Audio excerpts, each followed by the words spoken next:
The first step towards achieving your dreams is having the right coach. Get the best education with TADCOM Lab and make your AutoCAD 2D 3Ds Max dreams come true. Download the app now.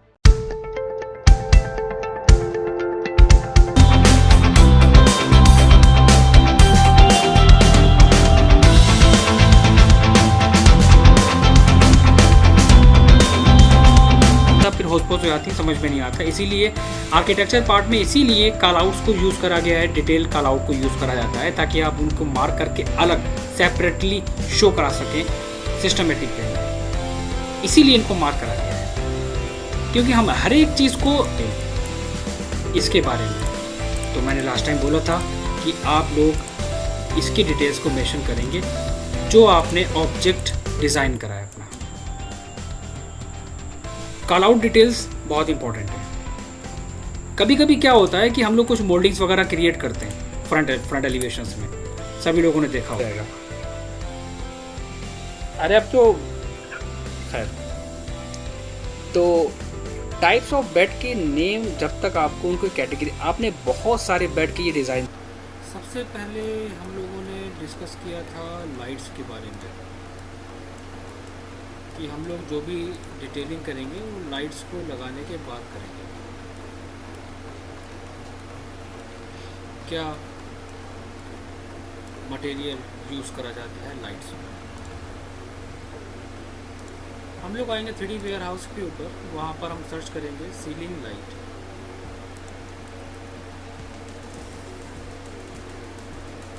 कोई भी एक design जो भी हम चाहें वो select करने के बाद यस करेंगे और प्लेस कर देंगे मॉडल। हम लोगों ने क्या नोटिस करा था कि मॉडल हमारा जो था वो रोटेट करना था।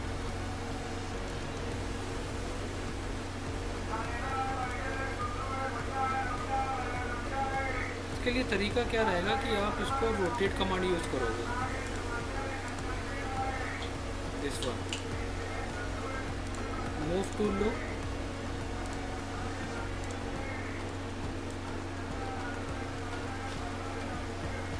एंड मूव करो।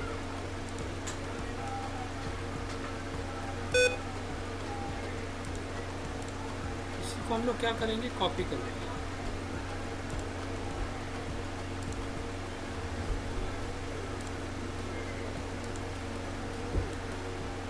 Again select and copy.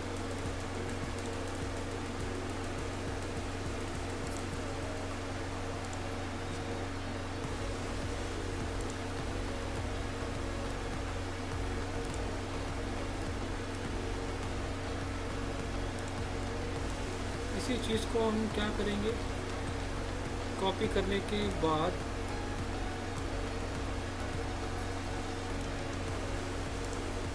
Porch area में भी कॉपी करके ले आएंगे।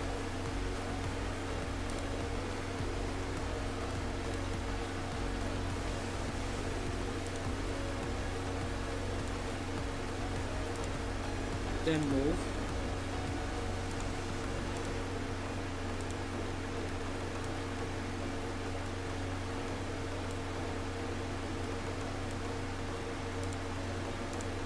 Select and move. जितनी डिस्टेंस में रखना होगा ऑब्जेक्ट को प्लेस करके वहाँ पर मूव। उन्हीं को हम कॉपी कर लेंगे कंट्रोल प्रेस करके।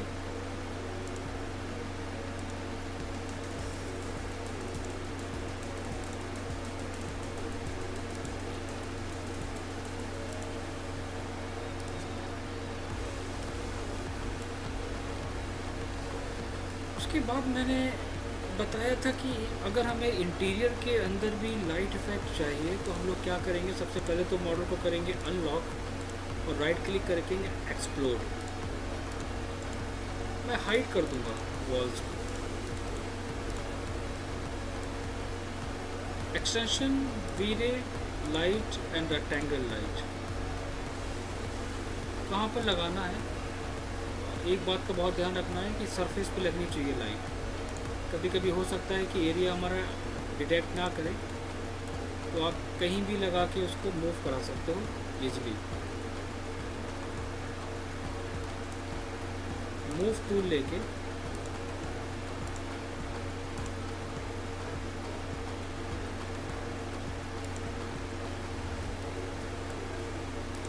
नीचे की वॉल को भी हम राइट क्लिक करके हाइड कर देंगे, एंड दिस वन हाइड। कितने सरफेस पे लगाना है, यहाँ पर हम दोबारा जाएंगे एक्सटेंशन। अब अगर हम चाहें तो हम ऊपर की लाइट को कॉपी करके नीचे ला सकते हैं कंट्रोल प्रेस करके। और अगर मुझे लग रहा है कि लाइट बहुत ज़्यादा आ रही है तो हमारे पास स्केल कमांड है और हम स्केल से लाइट को छोटा बड़ा कर सकते हैं।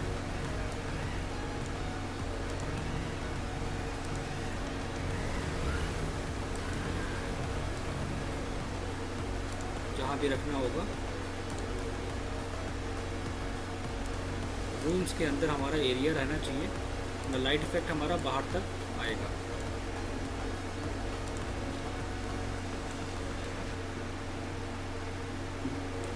Then again scale and move.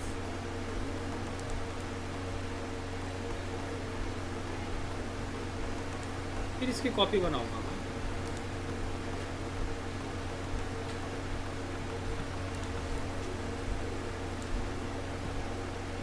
और छोटा कर दूंगा।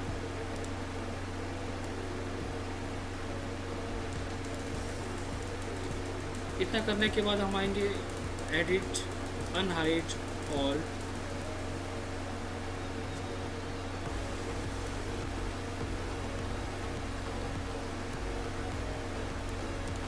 कैमरा हमारा फिक्स है।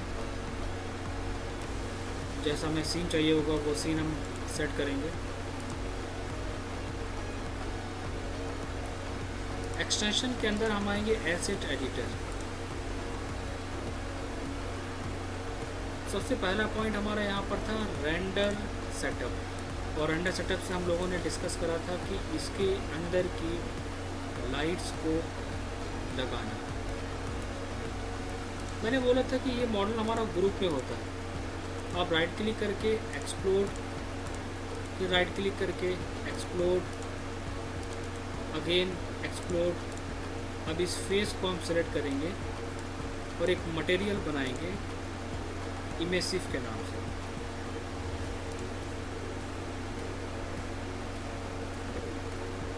राइट क्लिक, रीनेम,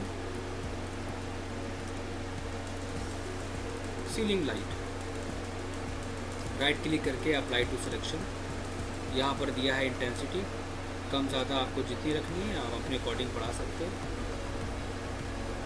और अगर इसके बेस कलर को, जो लाइट का सरफेस है, अगर हमें इसको भी चेंज करना होगा तो सबसे इजी ट्रिक क्या है कि हम पिक मटेरियल पे जाके इसके बेस को सेलेक्ट कर लेंगे। तो वहाँ पर क्या होगा, ऑलरेडी ऑटोमेटिक बेस का मटेरियल क्रिएट कर देगा। बस हमें सिंपल बेस के मटेरियल को वाइट करना होगा बस,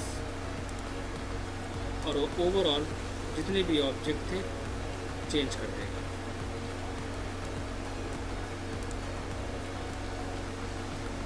हाँ, एक प्रॉब्लम यहाँ पर क्या हुई कि मैंने उसको एक्सप्लोर कर दिया था, और एक्सप्लोर करने के बाद सिर्फ सिंगल चेंजेस हुआ। मैं एक काम क्या करूँगा, मैं इसको डबल क्लिक करूँगा हर बार और एक्सप्लोर नहीं करूँगा। वापस गया, यहाँ पर सर्च कर लो ceiling light, right click, apply to selection, वापस आओ। तो अगर हम ग्रुप के अंदर एडिट करके जाएंगे तो वो सब में चेंज कर लेगा, और अगर हमने उसको एक्सप्लोर कर दिया तो वो 1 बाय 1 फिर हमको चेंज करना पड़ेगा, और फिर बहुत टाइम टेकिंग वाला पार्ट हमारा हो जाएगा।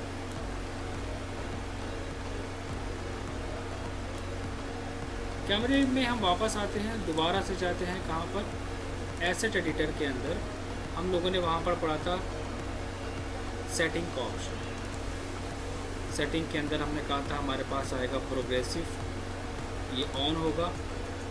तो आपको करना क्या है, इसको ऑफ रखना है। नीचे हम आएंगे रेंडर आउटपुट। ये मैंने क्या बोला था, ये पेपर साइज़ है, आप अपना खुद का पेपर साइज़ लेके काम कर सकते हो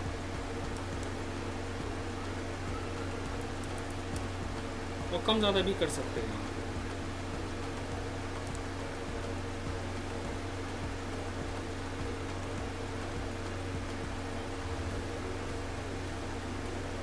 ठीक है,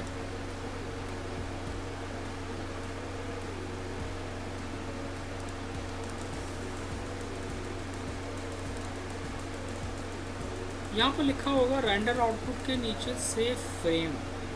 सेव फ्रेम का मतलब होता है सीन को छोटा बड़ा करना।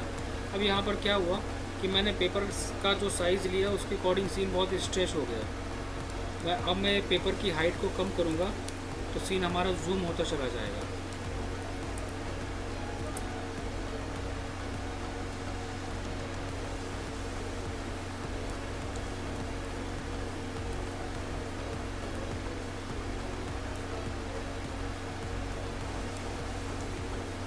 इन सब चीज़ों का हमें बहुत ध्यान रखना पड़ेगा।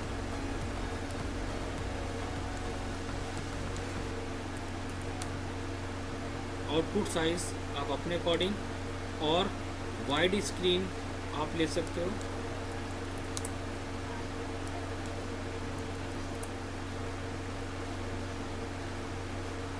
तो ये जो साइड में फ्रेम आ रहा है, हम इसी फ्रेम के अंदर उसको एडजस्ट करेंगे। व्हीकल वगैरह अगर हमारे पास होगा तो हम एक काम करेंगे, व्हीकल को हम आगे ले आएंगे।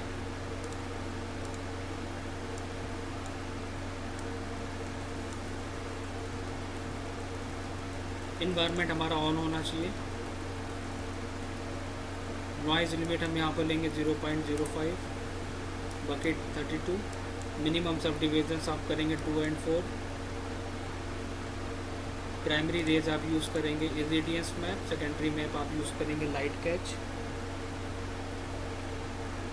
Sub division 600। और यहाँ पर लिखा होगा डी नॉइज़र। आप डी नॉइज़र को चेक कर देंगे और चेक करने के बाद आप एक बार रेंडर पे क्लिक करेंगे। रेंडर पे क्लिक करने का मतलब होता है देखना कि सीन हमारा एक्चुअल में कैसा नज़र आएगा।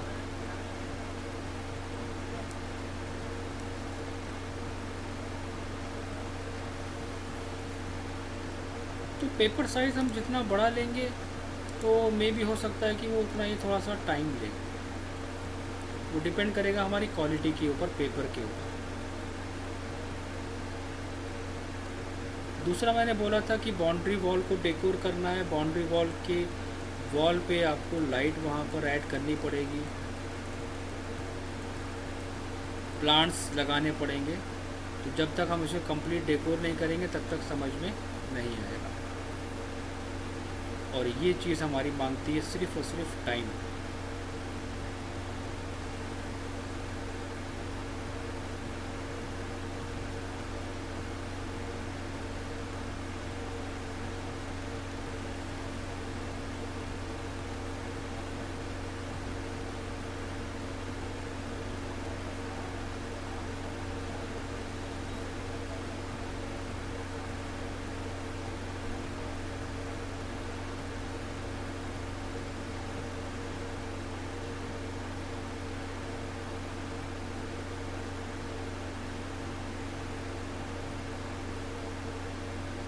उसके बाद फिर हमारा फाइनल आउटपुट आएगा। जितना बड़ा पेपर साइज़ हम लेंगे हमारे इमेज की पिक्सेल्स की क्वालिटी भी उतनी ही अच्छी आएगी। तो जो इमेज के पिक्सेल्स होते हैं वो डिपेंड करते हैं पेपर साइज़ के ऊपर।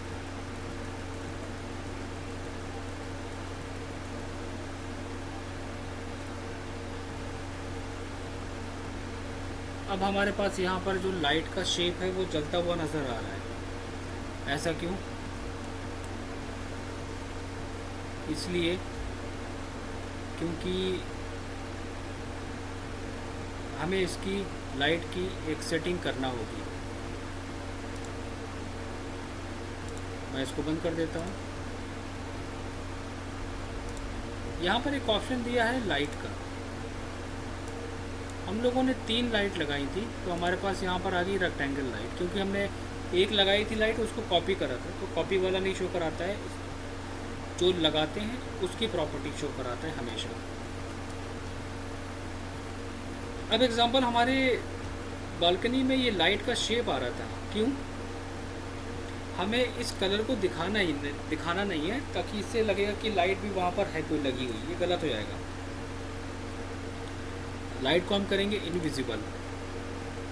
लाइट की वैल्यू हम यहाँ से ले लेंगे 100। कलर इफेक्ट आप जो चाहो ले लो, आप चेक करो, और चेक करने के बाद फिर आप फाइनल करो जो बेस्ट लगे आप जितनी बार चेंजेस करोगे आपको उतनी बार रेंडरिंग करनी पड़ेगी, उतनी आपको रेंडरिंग का पार्ट निकालना पड़ेगा। तो क्यों ना हम यहाँ पर एक काम करें। हम लोगों ने पढ़ा था यहाँ पर रीजन रेंडर। रीजन का मतलब क्या था कि आपको जिस पे काम करना है आप उसी को सेलेक्ट करो और रेंडर निकालो। लाइट बहुत ज़्यादा हो गई, मैं इसको यूज़ करूँगा 20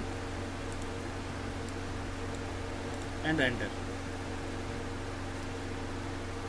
सिर्फ लाइट का इफ़ेक्ट शो कराना होगा हमें बस, कि लाइट हमारी विजिबल है। कलर इफ़ेक्ट हमारे पास वहाँ पर आ गया।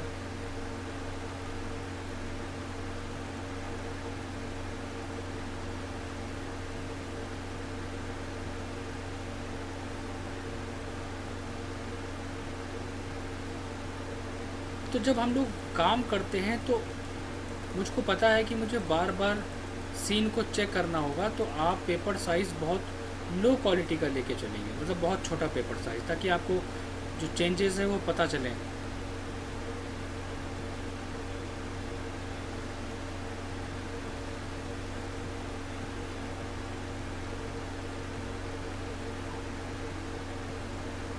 और ये जो हमने सीलिंग की लाइट लगाई थी, इसका भी इफ़ेक्ट हमारा वॉल के ऊपर आ रहा है। तो अगर हमें ये कलर नहीं चाहिए तो हम इसको कैंसिल कर सकते हैं। आपको जो कलर इफ़ेक्ट अपना रखना है आप उस कलर इफ़ेक्ट को अपने ईज़िली क्रिएट कर सकते हो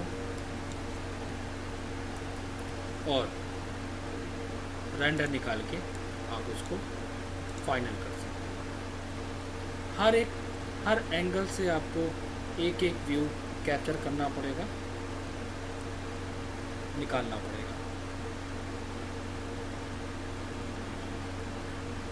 इंडोर प्लांट्स को लगाओ, क्यों? क्योंकि घर को जब तक हम डेकोरेट नहीं करेंगे तब तक वो इफ़ेक्ट नहीं आएगा। ये बात बिल्कुल फैक्ट है। और ये सारी चीज़ें आपको कहाँ मिलेंगी? 3D वेयर हाउस के अंदर। इंडोर प्लांट्स वगैरह तो सर्च करोगे तो वहाँ पर ऑटोमेटिक शो कराएगा।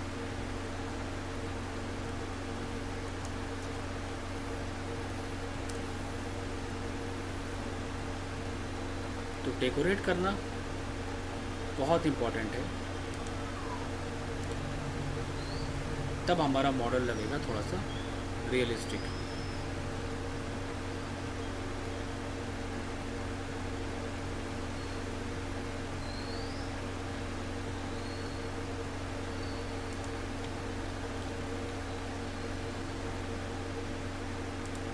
साइज़ वगैरह आप स्केल कर लो।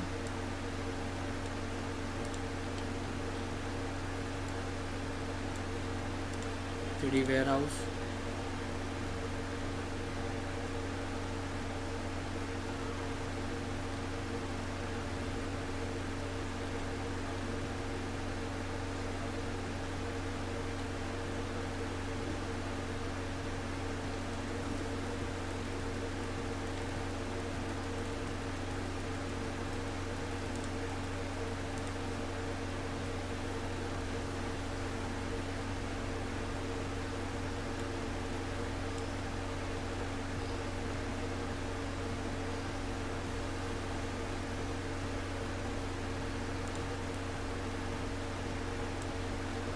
मॉडल के साथ अगर कुछ आ रहा है तो उसको आप डिलीट करके हटा दो।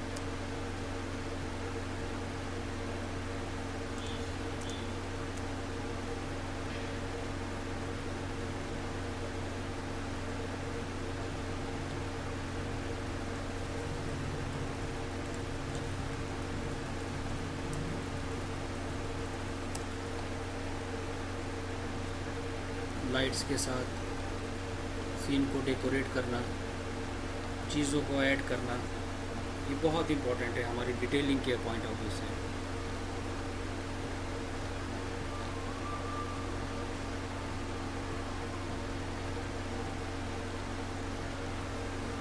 अभी मैं एग्जांपल के लिए कोई भी एक मॉडल ले लेता हूँ।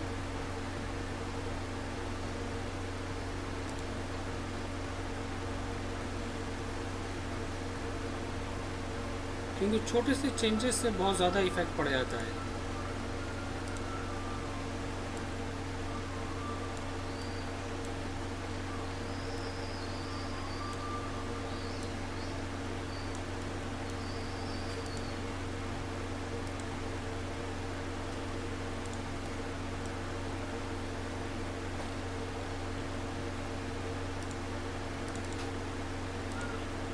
जो भी एक्स्ट्रा चीज़ें हैं डबल क्लिक करके उनको आप चेंज करें।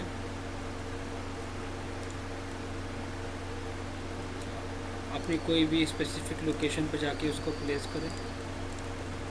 प्लांट से बहुत ज़्यादा इफ़ेक्ट पड़ता है, बहुत ज़्यादा इफ़ेक्ट पड़ता है।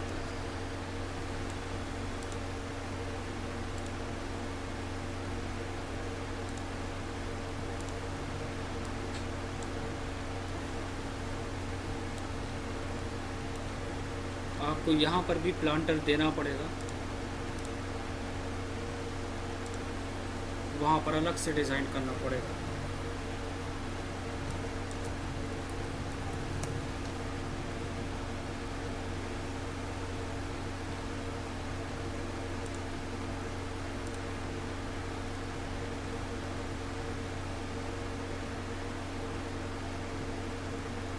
तो सिंपल एलिवेशंस में सिर्फ सिंपल चीज़ें कवर होंगी और डिटेल्ड एलिवेशन में डिटेल चीज़ें कवर होंगी। जितना डेकोरेट करेंगे मॉडल उतना ही परफेक्ट लगेगा।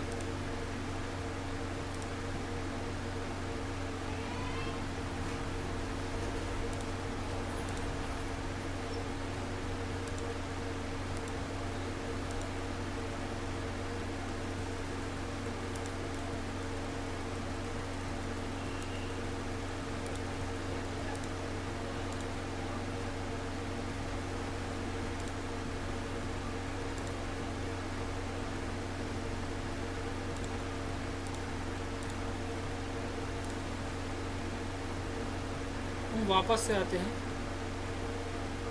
Extension, asset editor and render. तो हमारे एक छोटे से चेंजेस से हमारे रेंडर पे, हमारे एक्सटीरियर पे बहुत ज़्यादा इफ़ेक्ट पड़ जाएगा सिर्फ एक छोटे से रेंडर से। जिसका एग्जाम्पल आप खुद ब खुद देख सकते हैं। सिर्फ प्लांटर को प्लेस करने से कितना इफेक्ट हमारा पड़ गया।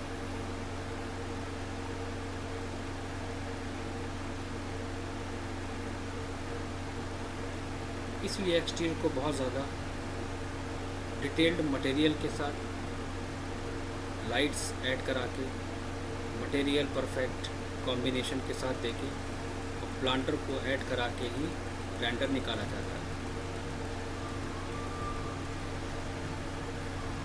वरना अब क्या आएगा हमारा, सिर्फ एक बेसिक रेंडर। अब आखिर हम इसका एक रेंडर निकाल रहे हैं, दोनों में बहुत ज़्यादा डिफरेंस है। पहला सिर्फ एक सिंपल सा आउटपुट आ रहा था,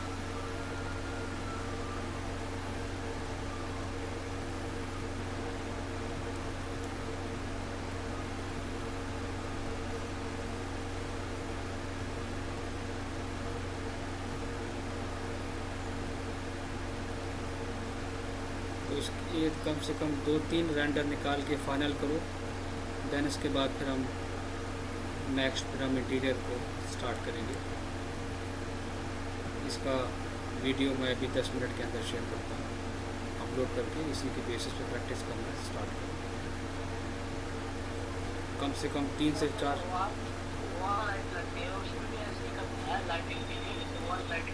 वॉल लाइटिंग आप एक रेफरेंस निकाल लो, एक 3D एलिवेशंस का रेफरेंस निकाल लो बाउंड्री वॉल को डिज़ाइन करो, बाउंड्री वॉल के ऊपर वॉल लाइट्स लगती हैं, उनको डाउनलोड करो 3D वेयर हाउस से, एंड डाउनलोड करने के बाद उसमें लाइट्स वगैरह लगा के फिर रेंडर निकालना है स्टार्ट करो।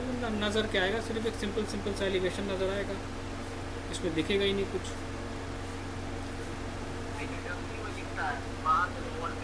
हाँ, उसके लिए सबसे पहले आप एक सैम्पल इमेज निकालेंगे, बाउंड्री वॉल पे कैसा डिज़ाइन देना है वो आप डिसाइड करेंगे, उसके बाद फिर आप रेंडर निकालेंगे। वरना कुछ नहीं नज़र आएगा, सिर्फ सिंपल सा मटेरियल लगेगा कि सिर्फ एक आपने डिज़ाइन कर दिया एक्सटीरियर।